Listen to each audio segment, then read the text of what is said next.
የአዲስ አበባ የነዋሪነት መታወቂያ በወረዳ ደረጃ ታትሞ ለነዋሪዎች መሰጠት መጀመሩ ታወቀ።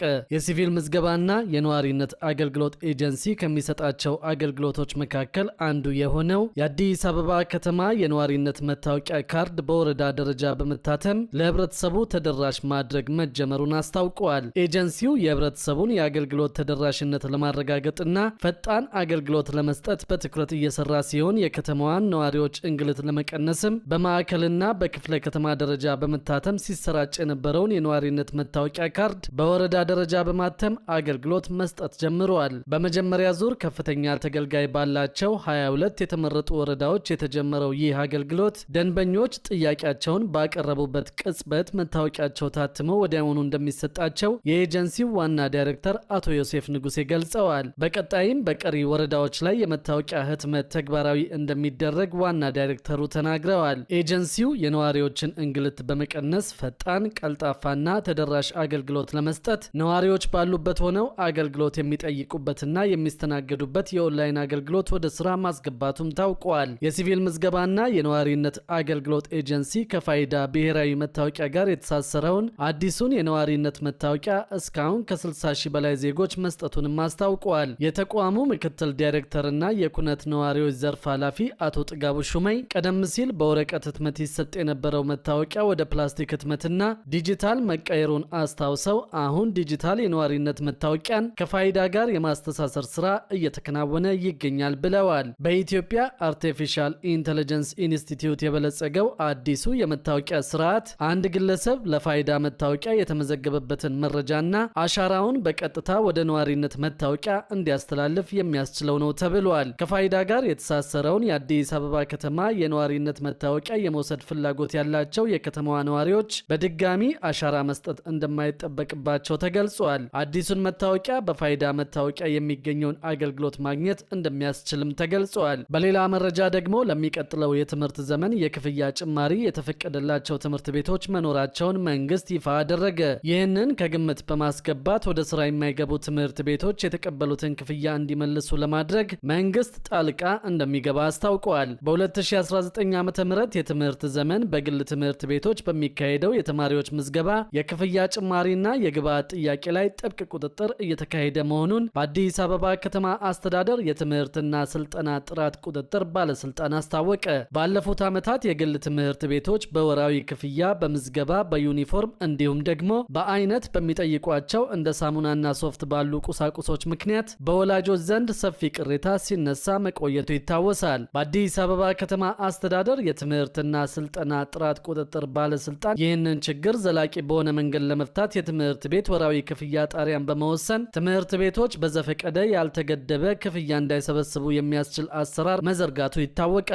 በዚህም መሰረት በ2019 የትምህርት ዘመን የክፍያ ጭማሪ ማድረግ የሚፈቀድላቸው በደንቡ መሰረት ከዚህ ቀደም ጭማሪ ያላደረጉ 166 የግል ትምህርት ቤቶች ብቻ መሆናቸውን የባለስልጣኑ ምክትል ስራ አስኪያጅ ታጋይቱ አባቡ ገልጸዋል። አያይዘውም ከዚህ ውጭ ያሉ ቀሪ ሁሉም የግል ትምህርት ቤቶች ምንም አይነት የክፍያ ጭማሪ ማድረግ እንደማይችሉ ገልጸዋል።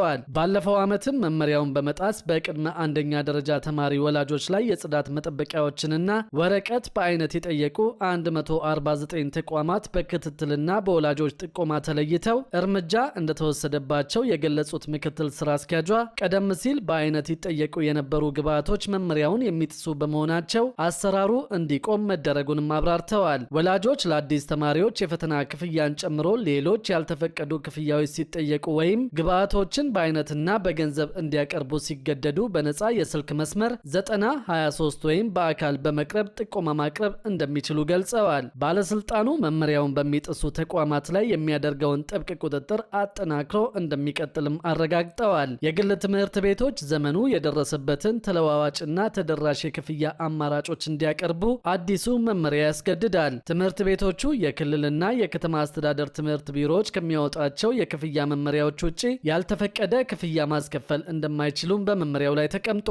የተማሪ ወላጆች ወይም አሳዳጊዎች ያልተወያዩበትና ያልተስማሙበት የትምህርት ቤት ክፍያና መመዝገቢያ ተፈጻሚ መሆን የለበትም ሲል መመሪያው ደንግጓል። ከመመሪያው ውጪ ለተማሪዎች የትምህርት ክፍያና መመዝገቢያ የተሰበሰበ ገንዘብ ካለም ለተማሪ ወላጆች ወይም አሳዳጊዎች ተመላሽ እንዲሆን ይኸው መመሪያ ያዛል። የትምህርት ወይም የመመዝገቢያ ክፍያዎች ጉዳዮችን በተመለከተ የተማሪ ወላጆች ወይም አሳዳጊዎች ቅሬታ ካላቸው የትምህርት ስራውን ለሚያስፈጽመው አካል በጽሑፍ ማቅረብ እንዳለባቸው መመሪያው ያስገነዝባል። በዚህ አሰራር ያልተፈቱ ቅሬታዎች ካሉ በሚመለከተው የትምህርት ቢሮ ወይም በሚኒስቴር መስሪያ ቤቱ ቀርበው ሊታዩ እንደሚችሉ በመመሪያው ላይ ተመላክቷል። ያልተፈቱ ቅሬታዎች ወይም አለመግባባቶች በ15 የስራ ቀናት ውስጥ መፍትሄ ሊያገኙ እንደሚገባም መመሪያው ቀነ ገደብ አስቀምጧል።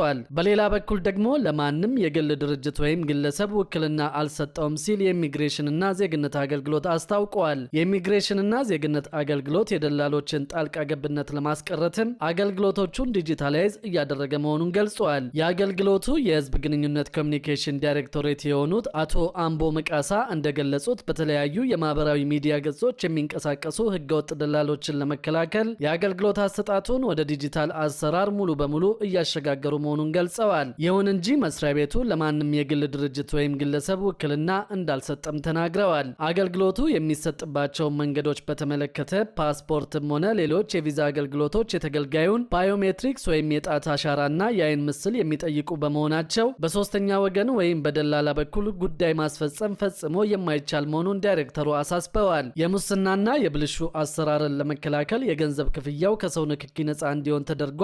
በአሁኑ ወቅት መስሪያ ቤቱ የሚሰጣቸው አገልግሎቶች 90 በመቶ የሚሆኑት በዲጂታል ፕላትፎርም ላይ የተመሰረቱ ናቸውም ሲሉ ተናግረዋል። ይህም ተገልጋዮች ከቤታቸው ሆነው ቀጠሮ እንዲያስይዙና አስፈላጊ ሰነዶችን እንዲልኩ በማድረግ ረዥም ሰልፍና እንግልትን ለማስቀረትም ተችሏል።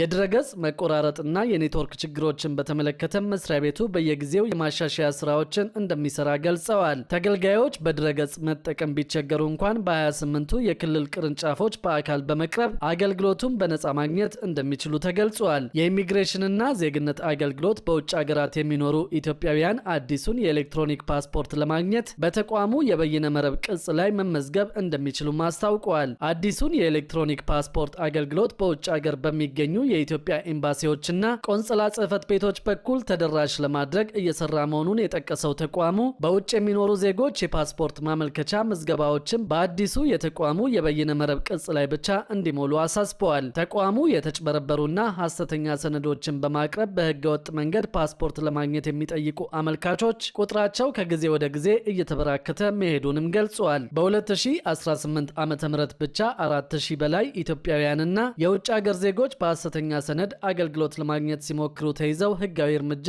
እንደተወሰደባቸው ገልጿል። አገልግሎቱ በበጀት ዓመቱ ከ1.6 ሚሊዮን በላይ ፓስፖርቶችን ለዜጎች እንደሰጠም አስታውቋል።